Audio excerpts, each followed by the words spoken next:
Calgary Flames organization would like to sincerely thank all fans in attendance tonight and for another great show of sport. Budweiser wants you to remember there's great games waiting, so please enjoy responsibly.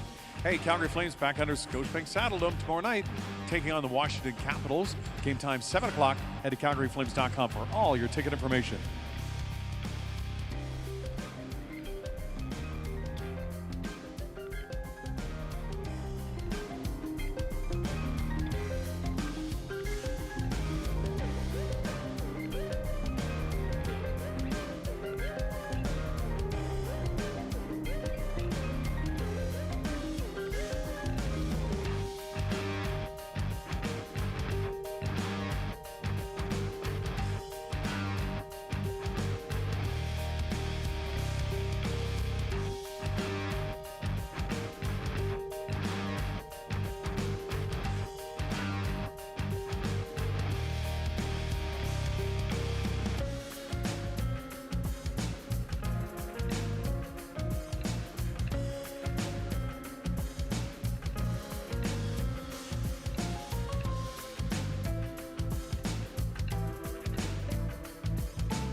On behalf of all of us, my name is Beasley saying so long and good night. Right now, Brendan Parker and Ryan Dittrick standing by with Rams post-game show, brought to you by your Alberta Ram dealers. Enjoy. Winning Motor Trend Truck of the Year 3 times in a row? That had never been done before. Then again, neither had a 12-inch touchscreen or 1,000 pound-feet of torque. Never been done before. It's just kind of our thing.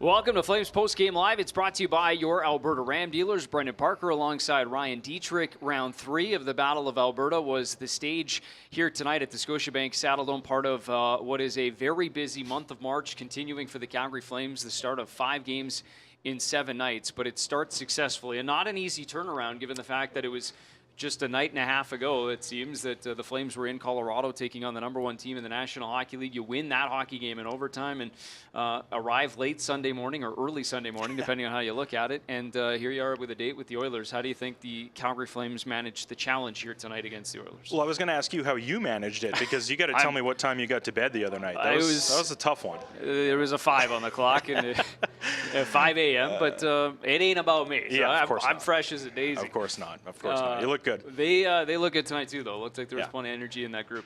Yeah, kind of a low event game, which if you're the Calgary Flames is probably what you're looking for against this Oilers team. I mean, you did something that every team sets out to do when this team comes into your building. You tried to make Connor McDavid and Leon Draisaitl look ordinary, and that's what we saw here tonight. And when those two guys are shut down, we know the Oilers are banged up right now too, so they sort of lack the depth to kind of make up for some of that. They just didn't have the horses to compete with the Flames tonight because they got some timely goal scoring from some guys that know how to bury it. You know, it's interesting because, we talk about that first period, and I love what Michael Backlund said, after the first in the intermission, just about it's a game that seems like it's up for grabs right now. It was kind of a tentative first period in terms of, no high risk, kind of wait and see what happens. And then eventually it was the Calgary Flames that started to dictate that afterwards. Yeah, and they're okay with that. And we talked about this team so much over the past few weeks, months really, about how they find different ways to win games. And we go back to Saturday, we saw a bit more of a run and gun type game, lots of speed. But you have the ability to slow things down, to kind of get the game into the trenches a little bit and start checking guys a little bit. We know we're going to talk a little bit about how they were able to defend tonight. We know that's a big theme when it comes to Daryl Sutter's strategy. It's all about checking, and that was on display tonight. They did it to a T. Yeah, absolutely. Started in the first period, continued throughout the course of the game. But before that, let's get to what we saw in terms of the highlights of this hockey game. And as mentioned, it finishes as a 3-1 game, and it starts in the second period. It was scoreless after 1, but it's the power play that gives you the spark early on. And a play that was talked about, as Tyler Toffoli alluded to, in the second intermission. Matthew Tkachuk getting it to the front. Toffoli backdoor. Well, and you love that play from Toffoli, too. He doesn't just bury it into the pads, right? He takes that extra second, kind of picks a spot, elevates it, too. That's not easy to do on Mikko Koskinen. No, and it's a great play to get from kind of down low to into the slot area, the dangerous chance by Matthew Tkachuk just to get that puck into that area. It turns out to be the 15th of the season for Toffoli. This is 16, and this is no mistake. Unbelievable shot, but you know, we were watching this unfold, and Adam Ruzicka, what an opportunity to go up on this line tonight. Makes the most of it there. Just an incredible sort of soft touch into the circles there. Toffoli, we know he's got a great shot. That was on display. No question about it. Far side beats Koskinen under the bar. This one, unfortunate in a number of ways, and nothing you can really do about it, but it is certainly a gift for the Oilers that leads to their first goal.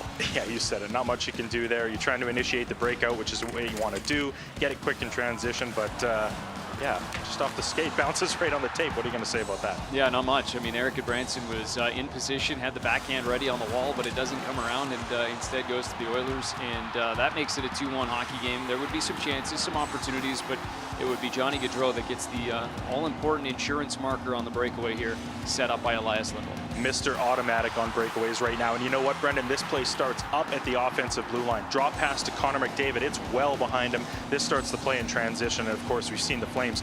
They're hungry. They're looking for those opportunities, and they spring a guy like Gaudreau who's red hot right now. No question, and that line is too. And we talked about them kind of driving the offense against Colorado, coming up with some big goals at big times, and that ends up, winning the hockey game. And very similar to what we just saw in Colorado in terms of the overtime and the breakaway. As you mentioned, Johnny's feeling it right now with the puck on his stick, and nobody you'd like to have more in position there at the end of the hockey game. Well, speaking of different ways to win games, we're seeing something a little bit different from Johnny Gaudreau every time he goes in on these breakaways, sure, too. The high glove release at times. And you got to keep them on their toes a little bit, right? Absolutely. That's good to see. But and the shot last Saturday night, right? It was the quick release, little head fake in the slot area there. Under the bar, too. But, and again, just kind of go back to what we talked about there in the highlight reel. That turnover at the offensive blue line, that doesn't happen unless you've got your defense keeping a tight gap, getting the back pressure from the forwards. That initiates the opportunity for guys to step up on a guy like Connor McDavid because he thrives on that type of space. Yeah. They didn't give it to him. No, absolutely, and it pays off, obviously. And maybe, as before, we're going to hear from head coach Daryl Sutter here in just a moment, but, we're talking so much about checking and obviously what leads to those opportunities, and we just saw so many examples of it. And we'll cue up the, sticks, active sticks here, pack here, guys, and just right from the start of the game, the way that guys were set up in position, lanes, even on the penalty kill, which kind of set the table for this hockey game, but just making sure that stick was always active throughout this and not allowing anything in your zone. Sure, and when Connor McDavid and Leon Draisaitl are on top of their game, what they have is the ability to have free ice. And they're able to navigate through the neutral zone and make plays at blue line. And as this pack kind of shows here, the opportunity to get in on the cycle, it just doesn't happen when you have guys converging on the puck carrier.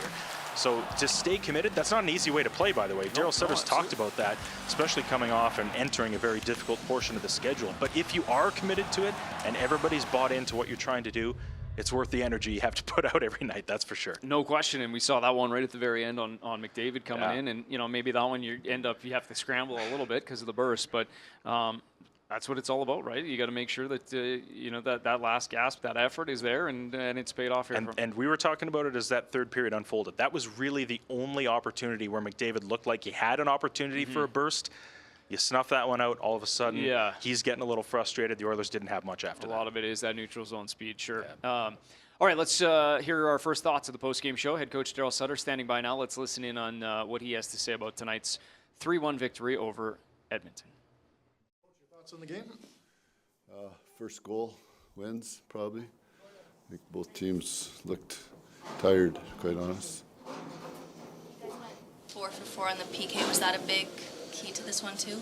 Yeah, obviously. I mean, Tyler scores power play goal, and they don't. I think they had 2 in the first, and probably, as I said, who scores the first goal probably wins.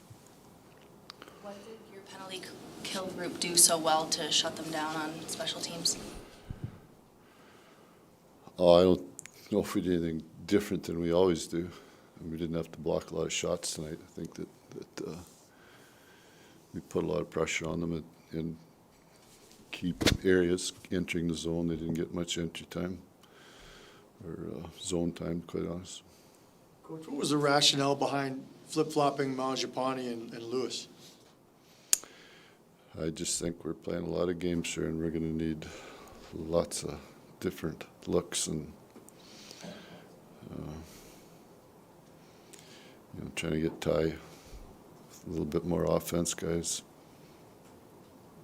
And you did a good job managing the minutes. I mean, it was pretty even across the board. Yeah. That was obviously the goal. Yeah, you know what, Eric, I thought, as I said, I think our top guys looked tired tonight, and we're having to use everybody. Daryl, first goal wins doesn't always work against the firepower that team has. What did you guys do defensively? I think their top guys weren't, as I said, I don't think their top guys were quite on top of their games either. I mean, it's tough, you guys, it's a tough schedule. I mean, look at their team. They're on a long trip, and they go home, play one game, then they come here. It's hard. We friggin' get home at 4 in the morning, friggin' then have to play tonight. Like, it's hard on players. And those guys who play big minutes all the time, it's hard on them. The success you're having at home right now, does that build off each other? Does there a confidence that comes to that when you're knowing you're? Well, we wanted to play better than the last game. You know what? We got back into the playoff race because tonight's the last of the makeup home games. If you look at it, this is the 8th game of the makeup games that we lost. So we got 15 out of 16 points there. So that's the reason we're in a playoff spot. Very simple. You've seen Tyler Toffoli do this a lot. What gives him that knack for scoring? He's a goal scorer. It's a goal scorer. Tonight it's a goal scorer. You looked on both teams who's the natural goal scorer. There's one guy in both teams that's a natural goal scorer. He only needs one chance to score. So he had 2 chances and he scored 2 goals. And he's probably, quite honest, pissed off because he had that short-handed breakaway that he tried to come back on. Right? Those guys are special players. It's not, you can't teach guys to score. You had Tyler in Los Angeles. Did you recognize that quality about him kind of early in his career? Or? I think he was drafted primarily for that reason. I mean, I don't think as a coach I had much to do with that. What did you recognize? Did you see that he's got that? He was a big scorer, and I believe he won the Rookie of the Year in the American League. So probably did that because he's a goal scorer. What did you think of Adam Ruzicka tonight?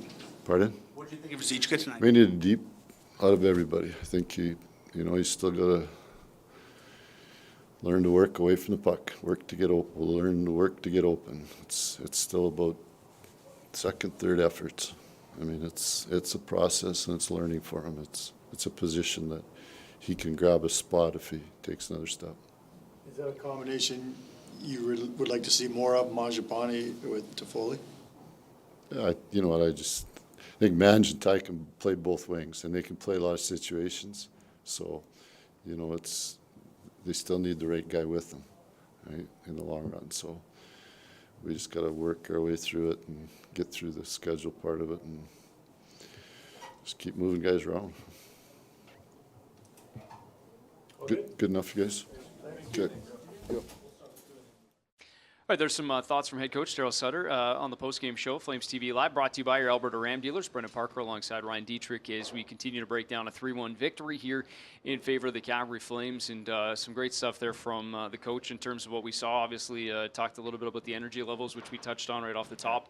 Not easy in terms of the turnaround, getting in at 4 o'clock in the morning and then trying to come back against a good opponent like the Edmonton Oilers here tonight. But also on Tyler Toffoli. As he said, 2 chances, 2 goals, the natural gift of a goal scorer when it finds the net. And like a natural goal scorer, has a very long memory about those opportunities that he missed. So the other night didn't convert for him, and he kind of sees the opportunity tonight to make amends. And when a guy has that sort of angle, that type of release that we've seen so often over the last little bit here, it's pretty impressive to watch. No question about it. And maybe if we re-rack those, a couple of Toffoli goals here, guys, just when we talk about the chances and the look, and he described that first one in first intermission about, just having a sense of, the conversation ahead of time with Matthew Tkachuk about what you're going to try to accomplish on that power play. But as you mentioned, and as we rolled the highlight pack, just about the idea, the sense of watching the goaltender and where he's at and where to put the puck. It's amazing, too, how much information has to be processed in a very short period of time. So we look at this power play goal. He knows that that's, I don't know if we call it a set play, but we know that that's something that Matthew Tkachuk is going to look for. An area they're going to put it across. Right? Yeah. Exactly. But in the same breath, he also needs to read what Mikko Koskinen is doing too. So that's a lot of information to gather and react to in time. So those are sort of the tricks that a goal scorer is going to have, and you might not see from somebody that maybe doesn't have the experience of a Tyler Toffoli who scored some big goals at some big times. Just a great feel around the net. Tyler Toffoli gets a pair tonight. That now gives him 7 goals as a member of the Calgary Flames, 10 points in 10 games since being acquired. He's been a nice fit here in this lineup and looked like a nice fit alongside Admiral Ruzicka and Andrew Mangiapane here tonight. Let's hear from Toffoli alongside the winning goaltender this evening, Jacob Markstrom. Jacob, an unfortunate bounce off the official skate. Did he say anything to you afterwards? No, I mean, it was more, obviously, unfortunate bounce, but, you know, it made the game a little tighter when I thought we were controlling it and doing a great job the whole game. And then, you know, obviously that goal happened, and, you know, that gets them within 1, and, you know, they're a dangerous team. So, but yeah, he, you know, obviously apologized. He didn't mean to do it, but it's, you know, it sucks when it's so clear cut that it's going around the board and it hits the ref and goes in the middle and shot, rebound, goal. What were your first impressions of the Battle of Alberta, and kind of as part of that, what does it mean to, you know, come up with a big contribution in a rivalry game like this? Yeah, I was definitely excited, not only because of that, but the way the standings are. So it was just a really important game for us, and I thought we did a good job of containing their top guys, and obviously Marky made some big saves at the right time, and I thought we just did a really good job overall, and not really letting them get to their game as much as they probably wanted to. Darryl thought you were probably pretty pissed off after the shorthanded breakaway attempt where you just kind of ran out of room. Honestly, I don't even know what I was thinking. I knew I wasn't going to be able to do that with how fast I was going, and like you said, I just ran out of room.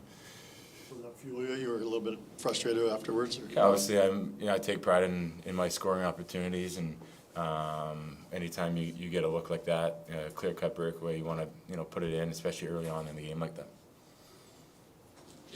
It's not easy for any team in this league to keep McDavid and Draisaitl off the sheet. What did you see in terms of what your group did well on those guys?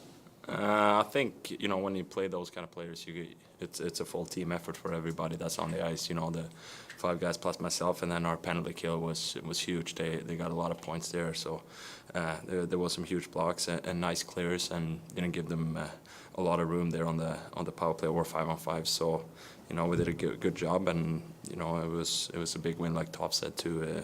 It's tight in the standings, and you don't want to give away points.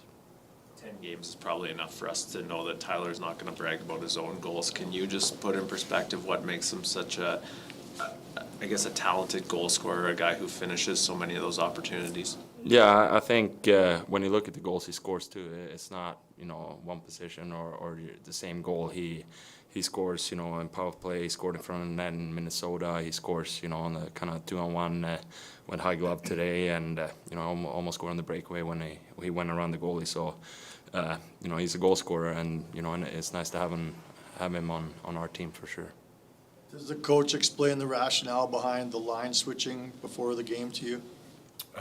No, I mean, I've had Darryl before, so you know, you just come to the rink and you come to work, and whatever the lines are, that's your job is to go out and play as hard as you can. So that's kind of what we did tonight, and I thought we had a good team effort, and it was just a huge game for us. Jacob, coach was saying maybe both teams were tired in this one. How important in games like this is it to kind of play within your structure and just kind of stick with what you're doing, and even if it's a home game against a rival like this? Yeah, I think everybody did a good job, and you know, obviously I wasn't happy with the last game I played, so you know, I really wanted to be better and put up a better performance than I did against Montreal. So it was you know, it was nice. Always good to get a 2-goal lead there, and you know, they didn't have much. It was a couple of chances in the second maybe, and you know, just to be calm but ready when they get some shots off to be ready to make some stops. But you know, overall I thought we did a great job. You know, 5-on-5 and 5-on-6 at the end, and our penalty kill was really good. Maybe just to follow up on that for either of you guys, how do you approach a hectic schedule like this, especially when this was game 1 of 5 on the week? Yeah, I think, you know, just take care of your body. I think that's the key part. You know, eat good, sleep, and then, you know, we wanted to get off to a good start because I think the games tougher when you feel like you're chasing it and if you start slow. So it was a big thing to get a win tonight, and obviously now we have Washington tomorrow and then a day off. So it's not that busy if you look short term. Tyler, is there confidence at home with you guys now? I mean, I know the last game here didn't go as well as you like, but you guys have had a pretty good run here. Yeah, I mean, it definitely feels like it. I think just there's the confidence in our group of knowing that every line can go out there and create momentum and do positive things throughout the game. So that's kind of what we do. We just roll the lines and we trust our power play, our penalty kill, and obviously we trust our goaltenders. And I think that's a key to success. Okay, thanks very much, guys. See you everyone tomorrow. We call it the Ram 1500 Limited.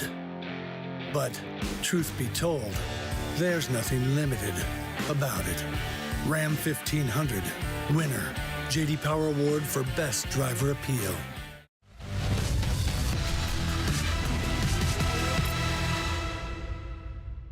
All right, Flames post-game live, nearing the conclusion here on a Monday night at the Scotiabank Saddledome. Once again, just a casual 7:30 start chucked in there just to keep everybody on their toes, and it did that, certainly to its effect here tonight. 3-1 victory, Calgary Flames over the Edmonton Oilers. Brendan Parker alongside Ryan Dittrick. We'll put a wrap on this post-game show, but leave it where we kind of started it, and that was talking a little bit about the penalty kill, because this night begins with a couple of disadvantages, a couple of man advantages for Edmonton, and you kill them both off. It kind of set the table, though, in a lot of ways for what we saw throughout the course of the night. Down a guy. Yeah, sure did. And that was all the talk this morning, too, because we've seen it in the first two meetings this year. Why did the Edmonton Oilers have success? Well, the Flames put them on the power play a few times, but looking back at this home point streak, these are two units going in opposite directions. The Flames on this, I believe it's now 13 straight games at home with a point. They're upwards of 94% on the kill, which is just, I mean, there's only one team better, and they just haven't allowed a single power play goal at this point, Carolina Hurricanes. But the Oilers' power play has been struggling too. We talked about, how at the start of the year they were clipping along near 50%. They're in the 25 range now, so that's quite a big fall off. But specifically on tonight, it's all about aggression. This is what's made the Flames so good on the kill, and that's what leads to all these chances. When you're forcing puck carriers into these mistakes, it gives you this open ice to turn into offense, and they've done a great job.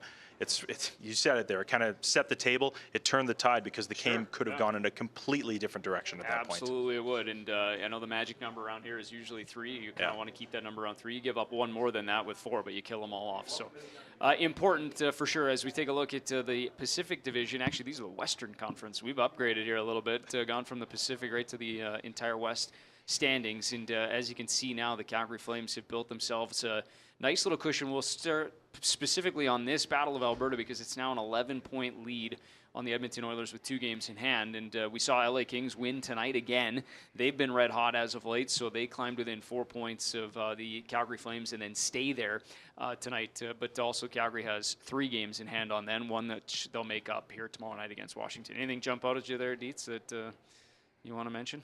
That points percentage is pretty darn impressive, too. Sure So we're talking about the wins and the points, and obviously those are adding up pretty quickly. But I mean, you look at the board right there. They still have 3 games in hand on the Kings, 2 on the Golden Knights. So real good opportunity. We know Daryl Sutter doesn't believe in cushions, but good opportunity to at least get some separation. Yeah, well, we just saw Colorado. We'll see them again here on Sunday. Obviously, they have the biggest divisional lead, but I think Calgary Flames are next closest there. So the 4-point gap, but obviously the game's in hand. Tonight, as Daryl laid out in his post-game press conference, was the 8th makeup game as well, and they've taken 15 out of 16 points, which is pretty impressive. I know you talk about games in hand. You got to win them. They've done that to this point anyway. Yeah, and it's going to ramp up even more. We're back here. Yes. What is it? 12 hours from now, yeah. 12 hours for the morning skates. So, and it continues 5-7, so you knocked one down, and you go right back at it against another good opponent in the Washington Capitals tomorrow. But as for tonight, it has been a successful one back on home ice. The Calgary Flames earned their 12th victory in their last 13 home games, and the on-the-bench boys in the house tonight, and it was a successful one. 3-1 the final, thanks to a couple of goals from Tyler Toffoli in the second period. Fortuitous bounce, if we could say, for Edmonton to get their lone marker, but it was Johnny Gaudreau with the insurance in the third, and all smiles all around as the Flames go back to work tomorrow night. It's a date against the Washington Capitals next on the schedule. Alex Ovechkin and the Caps make their one and only trip into Calgary as they continue a Western road swing as well. Thanks for watching Flames Post Game Live, brought to you by your Alberta Ram dealers. For all of us here at the Scotiabank Saddledome, thanks for watching. We'll see you tomorrow night.